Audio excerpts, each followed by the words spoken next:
राधे राधे, जय श्री कृष्णा। मैं सीमा सिंह आप सभी धर्म प्रेमियों का स्वागत करती हूँ। आज मैं आपको धरती माता की एक प्राचीन कहानी सुनाने जा रही हूँ। अगर आपने सभी व्रत उपवास करे हैं, सभी कहानियाँ सुनी हैं, लेकिन अगर आपने धरती माता की कहानी नहीं सुनी, धरती माता का व्रत नहीं किया, उद्यापन नहीं किया, तो आपको मरने के बाद परलोक में जमीन नसीब नहीं होगी। इसलिए आपको धरती माता की कहानी सुननी चाहिए, व्रत करना चाहिए और साथ ही इसका उद्यापन भी करना चाहिए। आइए अब हम धरती माता की एक प्राचीन कहानी सुनते हैं। बहुत पुरानी बात है। एक गांव में एक बुढ़िया माई अपने 7 बेटा बहुओं के साथ रहती थी। खूब सारे उसके पोता पोती थे, भरा पूरा परिवार था। बुढ़िया माई धार्मिक प्रवृत्ति की थी। बुढ़िया माई ने अपने जीवन काल में सभी व्रत उपवास करे। सभी व्रत उपवास करने के साथ उसने सभी व्रतों का उद्यापन भी किया। बुढ़िया माई अपने रिश्तेदारों को खूब लेन देन भी करती थी। पीहर और ससुराल में सभी लेन देन करे। बुढ़िया माई ने अपने भांजे भांजियों व बेटियों को खूब मायरा भी भरा। उसने सभी व्रतों का उद्यापन भी किया।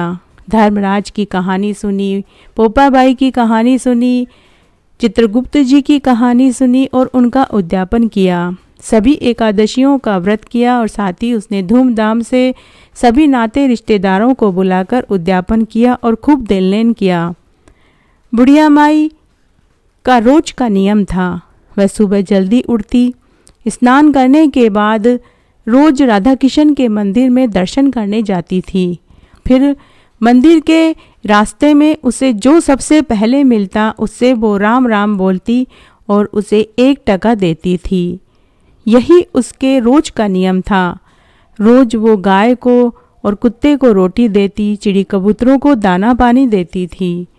इस तरह बुढ़िया माई का समय बहुत अच्छे से गुजर रहा था। तब एक दिन बुढ़िया माई के 6 बेटा बहुओं ने अलग रहने का निर्णय लिया। उन्होंने अपनी माँ से कहा कि माँ, अब हम अपने परिवार के साथ अलग रहना चाहते हैं। बुढ़िया माई ने कहा कि बच्चों, जैसा तुम्हें ठीक लगे, तुम सभी भाई बिना लड़ाई झगड़े के अपना अपना हिस्सा लेकर अलग रहने लगो, क्योंकि यही तुम्हारे पिता की इच्छा थी और यही मेरी भी इच्छा है।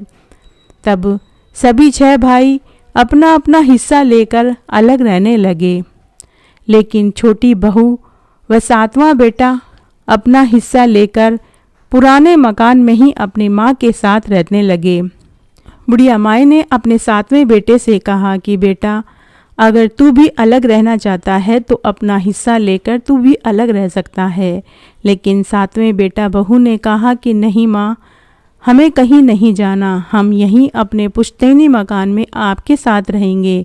हमें आपके आशीर्वाद की और आपके साथ की ज़्यादा ज़रूरत है।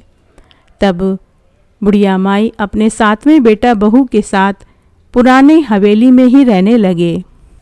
बुढ़िया माई हमेशा की तरह रोज़ सुबह जल्दी उठती, स्नान आदि करने के बाद अपने 7वें बेटे से 1 टका मांगती और मंदिर के रास्ते में जो उसे सबसे पहले मिलता उसे वो राम राम कहती और 1 टका देती।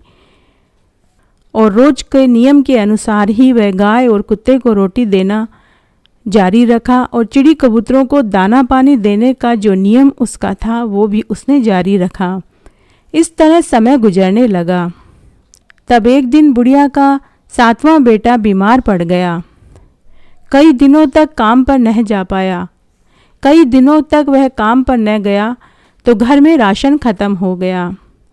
बुढ़िया का दान पुण्य और 1 टका, अब वह सब बंद हो गया। बुढ़िया बड़ी समझदार थी। उसने अपने बेटा बहू से कोई मांग नहीं करी। वह अपनी 2 रोटी में से 1 रोटी के 4 टुकड़े करके 1 कुत्ते को, 1 गाय को और बाकी के चिड़ी कबूतरों को चूरा करके डाल देती। वह अपने बेटे से अब 1 टका की मांग भी नहीं करती थी, क्योंकि उसे मालूम था कि बेटा काम पर नहीं जाता है तो उसके पास पैसे भी नहीं होंगे, इसलिए वह उससे 1 टका भी नहीं मांगती। एक दिन बुढ़िया की पड़ोसन बुढ़िया के पास आई। बुढ़िया की बहू अपनी पड़ोसन के लिए चाय नाश्ता लेकर आई। तब पड़ोसन ने कहा कि नहीं बहू, आज मेरा धरती माता का व्रत है, मैं आज चाय नाश्ता नहीं करूँगी। बुढ़िया ने अपनी पड़ोसन से पूछा कि बहन, धरती माता का व्रत ये क्या होता है? तब पड़ोसन ने कहा कि बहन, तूने सब दान पुण्य करे, व्रत उपवास करे, अगर तूने धरती माता की कहानी नहीं सुनी, नहीं व्रत किया, तो तुझे मरने के बाद पाँव रखने के लिए धरती नहीं मिलेगी। बुढ़िया ने कहा कि बहन, ये क्या होता है? तब उसकी पड़ोसन ने बुढ़िया माई को पूरी बात बताई कि बहन, मरने के बाद पाँव रखने के लिए परलोक में धरती चाहिए, और अगर तूने धरती माता का व्रत नहीं किया, धरती माता की कहानी नहीं सुनी, तो तुझे परलोक में धरती नहीं मिलेगी।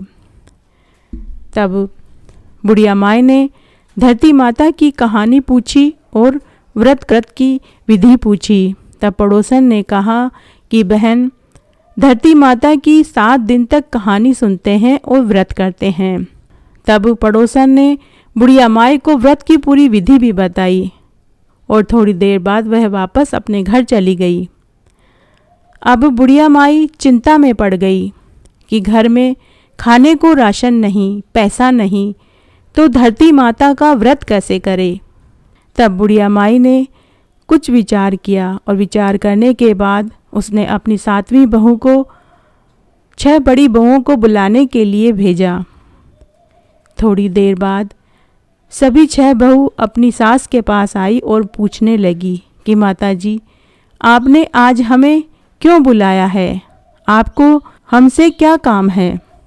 तब बुढ़िया माई ने कहा कि बहुओं, मैंने अपनी उम्र में सभी व्रत उपवास करे, सभी का मैंने उद्यापन भी कर दिया, लेकिन मैंने धरती माता की न तो कहानी सुनी है, न ही व्रत किया है। क्या तुम 6 में से कोई मेरा यह व्रत करवा दोगी? लेकिन सभी 6 बहुओं ने पूरी बात सुनने के बाद मना कर दिया। तब बुढ़िया माई उदास होकर बैठ गई।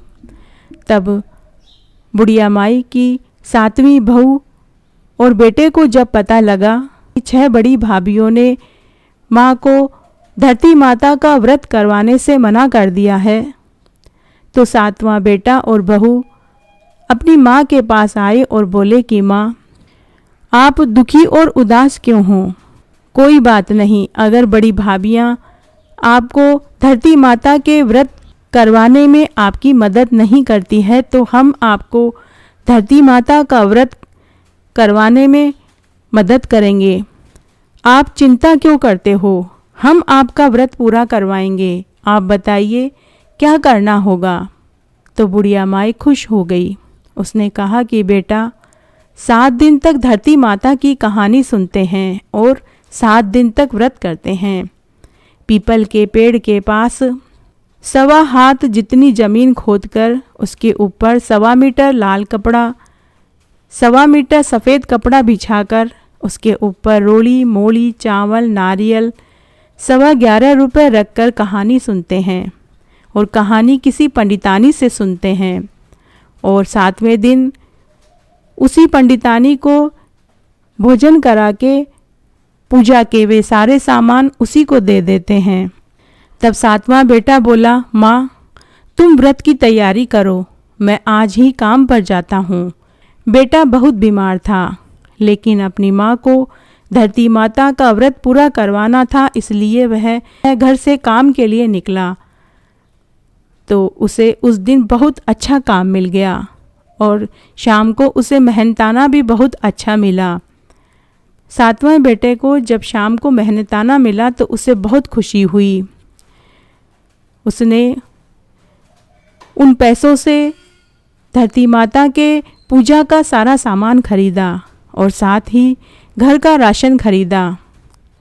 सारा सामान लाने के बाद उसने अपनी माँ को धरती माता के पूजा की सारी सामग्री दी और अपनी पत्नी से कहा कि मेरी माँ का 7 दिन तक अच्छे से ख्याल रखना, रोज़ अच्छा पकवान बना के खिलाना। दूसरे दिन 7वीं बहू ने सास के नहाने के लिए पानी गर्म किया।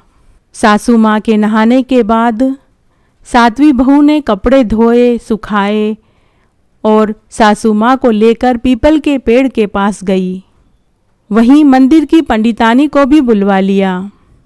1.25 हाथ लंबा जितना धरती खोदी, उसके ऊपर लाल कपड़ा और सफ़ेद कपड़ा बिछाया, रोली का छींटा दिया, मोली रखी, चावल रखे, नारियल व 11.25 रुपये रखकर पंडितानी से कहानी सुनी।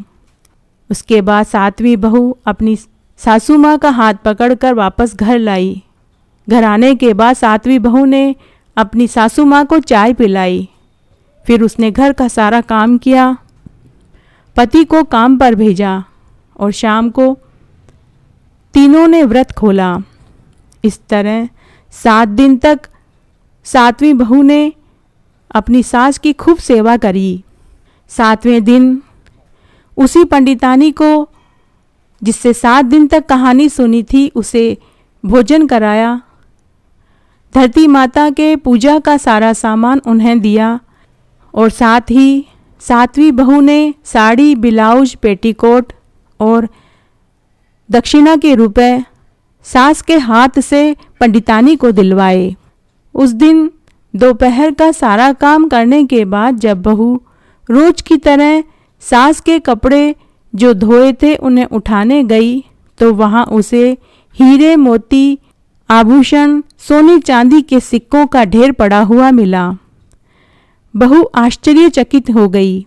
बहू भागी भागी अपनी सास व पति के पास आई और पूरी बात बताई। सास अपने बेटा बहू के साथ उसी स्थान पर गई और उसने कहा कि बहू, ये तेरी सेवा का फल है। तूने 7 दिन तक धरती माता का मेरा व्रत पूरा करवाया। तूने सच्चे भाव से, सच्ची लगन और श्रद्धा से मेरी सेवा पानी करी। रोज मेरे लिए नहाने का गर्म पानी करती, मेरे कपड़े धोकर सुखाती, मुझे रोज हाथ पकड़कर कहानी सुनाने ले जाती और रोज मुझे वापस घर लाकर फिर से चाय पिलाती। बहू, तू इसकी हकदार है। 7वां बेटा और बहू अपनी माँ के चरण पकड़ लेते हैं। माँ अपने बेटा बहू को ढेरों आशीषें देती है। जब इस बात का पता बड़ी 6 बहुओं को चलता है तो वे उसी समय भागी भागी अपनी सास के पास आई और अपनी गलती की माफ़ी मांगने लगी और वे सभी अपनी सासू माँ को अपने घर ले जाना चाहती थी। हे धरती माता, जैसे आप बुढ़िया से खुश हुए, जैसे आपने 7वें बेटा बहू का घर धन दौलत से भर दिया, वैसे सबको देना, कहानी कहने वाले को, सुनने वाले को और हुक्कारा भरने वाले को। घटती हो तो पूरी हो, पूरी हो तो परवान चढ़े, भूले बिसरे नाम तेरे भंडार में भरे। जय हो धरती माता की। इस तरह अगर आप सभी व्रत उपवास करते हैं तो आपको धरती माता की 7 दिन तक कहानी सुननी चाहिए, व्रत करना चाहिए, उद्यापन करना चाहिए, ताकि हमारा परलोक सुधर सके, ताकि हमें परलोक में खड़े रहने के लिए धरती मिल सके। जय हो धरती माता की। मेरे साथ बने रहने के लिए आपका धन्यवाद। आगे की कथा कहानी के लिए भी आप मेरे साथ बने रहें। धन्यवाद।